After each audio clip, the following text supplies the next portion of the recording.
Good afternoon my students. पाठ 11 जिसका नाम है सुभाष चंद्र बोस के उद्बोधन। इस पाठ में हमें सुभाष चंद्र बोस के बारे में बताया है। हम इस पाठ को पढ़ेंगे पूरा।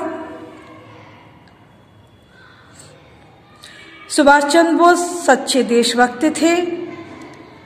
उनका केवल एक ही लक्ष्य था, भारत से अंग्रेजों को निकाल बाहर करना और अपने देश तथा देशवासियों की गुलामी की बेड़ियों को तोड़कर स्वाधीनता का उपहार देना। सुभाष चंद्र बोस नेताजी के नाम से प्रसिद्ध हैं। उन्होंने बर्मा, जापान आदि देशों में रहने वाले भारतीयों को एकत्र कर आजाद हिंद फौज की स्थापना की।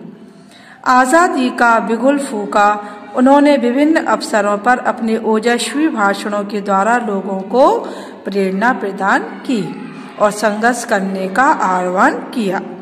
21 जून सन 1943 ईस्वी को टोक्यो रेडियो से प्रथम प्रसारण। व्यक्ति आते हैं और चले जाते हैं, साम्राज्य बनते और बिगड़ते हैं। ब्रिटिश साम्राज्य को सदैव के लिए जाना होगा। हमारी स्वतंत्रता किसी प्रकार का भी समझौता नहीं चाहती है। हमें स्वतंत्रता तब ही प्राप्त होगी जब ब्रिटिश और उसके समर्थक भारत के भले के लिए भारत को छोड़ देंगे। जो वास्तव में हमारी आज़ादी चाहते हैं उन्हें लड़ना चाहिए। इसके लिए उन्हें अपना रक्त भी देना होगा। देशवासियों और मित्रों, आइए हम स्वतंत्रता के लिए संघर्ष करें। भारत की सीमाओं के अंदर और बाहर अपनी पूरी ताकत के साथ।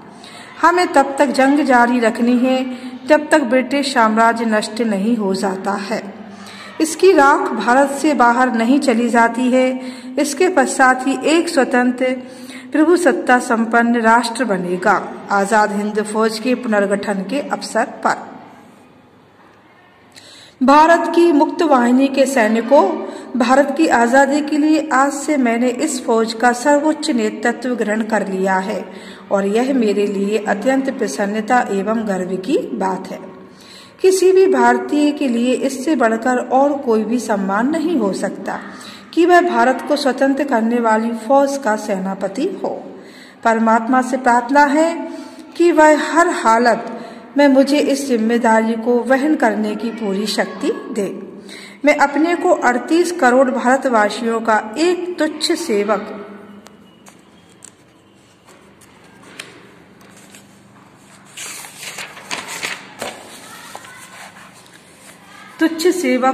हूँ। मैं भारतीयों के हितों को अपने हाथों में सुरक्षित रखते हुए अपने कर्तव्य को पूरा करूँगा।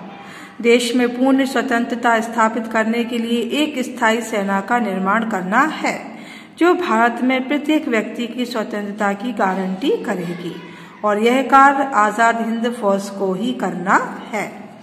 हमारा एक ही नारा है और एक ही लक्ष्य है, वह है भारत की आजादी और उसके लिए करो या मरो की भावना। 38 करोड़ जनता को, जो संसार की आबादी का 5वां भाग है, अधिकार है कि वह आजाद हो और आज जब वे आजादी का मूल्य चुकाने के लिए तैयार हैं, तब इस पृथ्वी पर कोई ऐसी शक्ति नहीं जो हमारी आजादी के जन्म सिद्ध अधिकार को रोक सके। साथियों, अफसरों व नागरिकों, आपकी निरंतर अटूट भक्ति ही भारत को स्वतंत्र कराने में आजाद हिंद फौज को अपना साधन बना सकेगी। हमारी विजय निश्चित है। दिल्ली चलो और इस दृढ़ भावना के साथ चलो कि हम वायसराय भवन पर तिरंगा झंडा फहराकर लाल किले में परेड करेंगे आजाद हिंद फौज की मान्यता मिलने पर। मेरा पहला स्वप्न था अपनी फौज हो, वह पूरा हो गया है। दूसरा स्वप्न आजाद हिंद फौज की सरकार बनाने का था, आज सरकार बन चुकी है। अब मेरा तीसरा और अंतिम स्वप्न शेष है, स्वाधीनता प्राप्त कर अंग्रेजों को भारत से निकाल बाहर करने का। तो इस पाठ को हमने पढ़ा। इस पाठ को पढ़ने से हमें क्या शिक्षा मिली? तो इस पाठ को पढ़ने से हमें यह शिक्षा मिली कि देशभक्तों का आह्वान सदैव प्रेरणादायक तथा देशभक्ति वर्धक होता है। हमें सदैव उनके उद्बोधनों को पढ़कर उनका अनुसरण करना चाहिए। ये था हमारा पाठ सुभाष चंद्र बोस के उद्बोधन। इसका PDF हम सेंड कर देंगे। पाठ हमारा पूरा हो गया। Okay student and good bye.